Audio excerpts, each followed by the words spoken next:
If somehow you were playing a weird game where the person with the best Peyton Manning story wins the game, what's the story you're going with? I mean, there's so many. He used to fly me around the country to drink beers and tell stories like I was a dancing monkey, man. He watched me chug a beer my rookie year in training camp, and from that point forward, he was a huge fan. I was coming right out of West Virginia University, Morgantown, and I could put down a beer in an impressive fashion, and that was something that I think he was impressed by. So I got a chance to travel around with Peyton a little bit, party with him a couple times, have some beers with him. I think the best story is the one that I've told a couple of times where in a casino, French Lick, Indiana, he walks past me while I'm at a roulette table, slaps me on the right ass cheek, all right, gives me a gun and a wink and says, I'll see you tomorrow morning, and then says, how about that red 18, right, with a walk-off.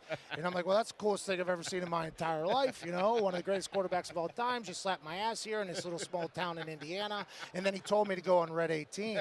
By that point, I had already had chips around. I was like, number 1, that's the number I wear, that's definitely going to hit. Standard roulette operation. I hold Adam Vinatieri's balls. Let's put that on number 4. That's definitely going to hit. Maybe the 33 number just because it looks good. So I had to pick up everybody else's chips and move my chips out from underneath them, right? Had to do that whole thing. I put all of my chips on the red 18. This is a true story. Everybody else at the table looks at me after Peyton leaves because obviously Peyton's a god everywhere, but in Indiana it's next level. They look at me, they go, we should probably do that too, huh? And I'm like, absolutely. Every single chip on the table was like 1:30, maybe 2 a.m. at this casino was on red 18. It looked like the Leaning Tower of Pisa. It looked like the Washington Monument.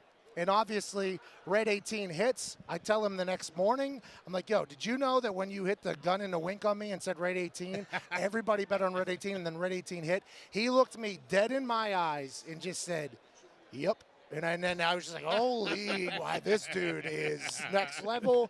And from that point forward, I was like, if this dude tells me to jump, I'm going to jump. And now you know why I allegedly ended up in the canal that night on October 20th, 2010. I mean, that's my life in a nutshell right there.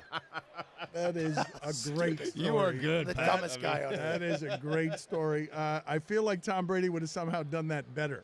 I don't know how it could have been done better, but I feel, black 12 and boom. And then all of a sudden, they would have been taking money straight out of Peyton Manning's bank account.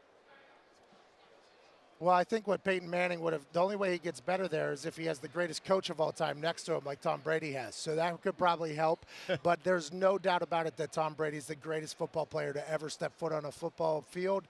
And I think we're all lucky to watch it. And I was honored to be Peyton Manning's teammate and shower with him every once in a while. It was a good time.